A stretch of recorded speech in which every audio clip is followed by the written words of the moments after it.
Pourquoi 14 pays africains continuent-ils d'utiliser une monnaie créée en 1945 par la France, et cela plus de 55 ans après les indépendances? C'est tout l'objet d'un débat récurrent sur le franc CFA et qui est relancé avec la sortie d'un ouvrage virulent sur la question. Il s'intitule « Sortir l'Afrique de la servitude monétaire. À qui profite le franc CFA ?» Il sort le 3 octobre aux éditions La Dispute. Kakewo Nobukpo, bonjour. Bonjour. Alors, vous co-signez cet ouvrage collectif. Vous êtes agrégé d'économie, ex-ministre de la prospective, chargé de l'évaluation des politiques publiques du Togo et actuellement directeur de la francophonie économique et numérique au sein de l'Organisation internationale de la francophonie. C'est long. Oui. Mais vous êtes surtout connu pour votre franche hostilité au franc CFA. En quelques mots, en quoi le franc CFA est-il un frein au développement économique des États africains qui l'utilisent? Le premier élément, c'est que le franc CFA n'a pas engendré un processus d'augmentation des échanges intracommunautaires. Quand vous observez nos deux principales zones, UEMOA pour l'Afrique de l'Ouest et CEMAC pour l'Afrique centrale, la part des échanges intracommunautaires, c'est moins de 15%. Pour une zone comme la zone euro, on est à 60%. Et donc, il n'y a pas vraiment de raison de partager la même monnaie lorsqu'on n'échange pas. Mais c'est normal, c'est parce que nous sommes restés dans une spécialisation primaire au sein du commerce international.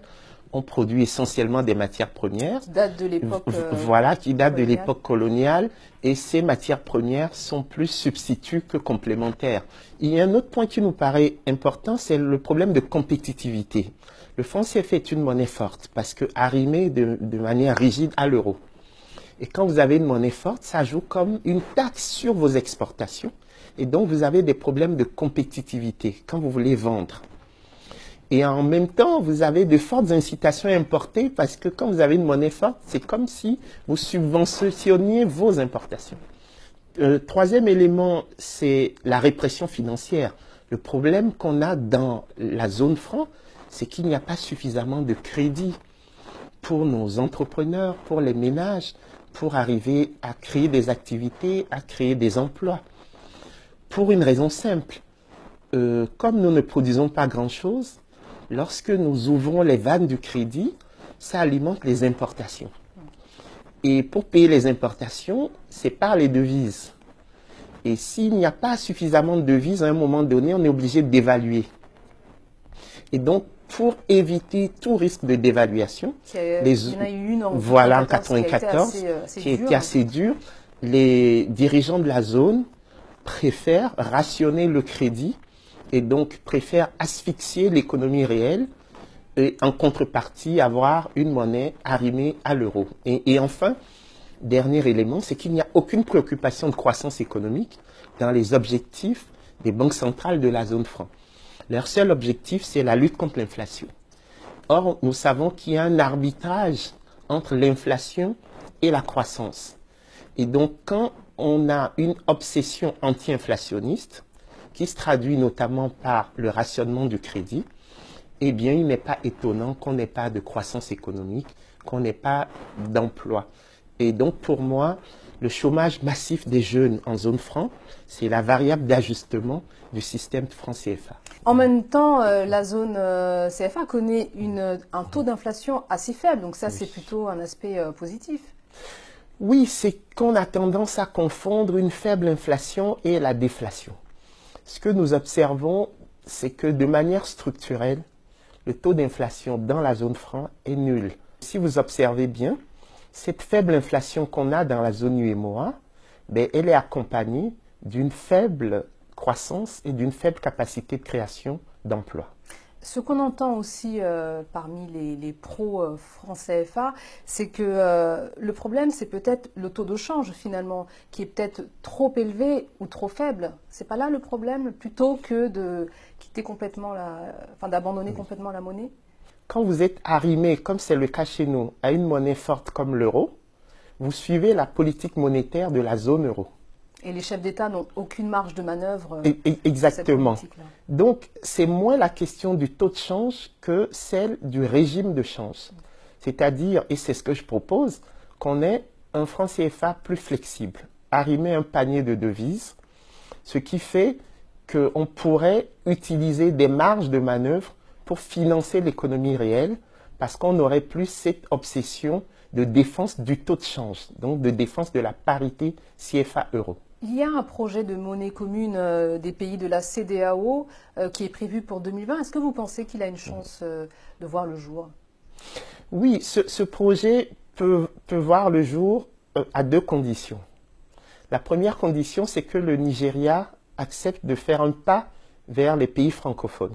Parce que ce que ne comprend pas le Nigeria, c'est qu'étant la puissance économique régionale, on n'adopte pas clairement sa monnaie, le Naira, comme monnaie unique CEDEAO. Et de l'autre côté, les arrière-pensées des dirigeants francophones de la zone qui ont peur de l'instabilité supposée du Nigeria et donc qui annoncent un calendrier qu'ils prennent un malin plaisir à ne jamais respecter. Et donc là, c'est 2020, mais il n'est pas impossible que ce soit reporté à 2025 ou même à 2030. Si le franc CFA ne profite pas aux Africains, à qui profite-t-il? Le franc CFA profite à certains Africains. L'élite qui est connectée à la mondialisation, qui peut bénéficier de trois de ses principales caractéristiques, à savoir la fixité du change, la garantie de convertibilité et la liberté de circulation de capitaux. Ça permet aux riches Africains de déposer leur argent en Europe, de s'acheter des appartements à Paris et de venir vivre des vacances dorées sous le soleil de la Côte d'Azur. Et puis aux grands groupes français qui opèrent en Afrique et donc qui n'ont plus de risque de change et qui peuvent rapatrier leurs bénéfices sans aucun problème. Et donc c'est un système qui est un système que moi j'appelle de servitude, dans la mesure où ceux qui pourraient lutter contre n'ont aucun intérêt objectif, d'un point de vue personnel, à ce que ce système évolue. Alors, ça fait des années que vous et d'autres experts expliquez pourquoi le franc CFA est néfaste aux États africains. Et pourtant, ce vendredi 30 septembre, les ministres des Finances de la zone franc sont à Paris. Ils vont rencontrer leur homologue français Michel Sapin pour une réunion sur la zone franc. Est-ce que vous n'avez pas l'impression de prêcher dans le désert? Non, je pense que ceux qui devraient être gênés dans une telle situation, ce sont les ministres africains de la zone franc qui viennent à Paris répondre à une invitation de l'ancien maître, donc Michel Sapin, et qui ne sont pas gênés par la conspiration du silence, parce que rien ne sortira, comme d'habitude, de cette réunion. Vous savez, j'appelle cette réunion la route de la servitude volontaire. Parce qu'on réunit les ministres africains à Paris et quelques jours après, on va à Washington rencontrer les institutions de Bretton Woods, le FMI et la Banque mondiale. Et donc, cette route-là, qui quitte l'Afrique, qui passe par Paris et finit aux États-Unis, c'est une route qui nous rappelle des souvenirs douloureux et c'est ce que j'appelle la route de la servitude volontaire. Parce qu'au moins à l'époque de l'esclavage, les gens n'avaient pas le choix. Aujourd'hui, nous avons le choix. Mais nous faisons cette route volontairement.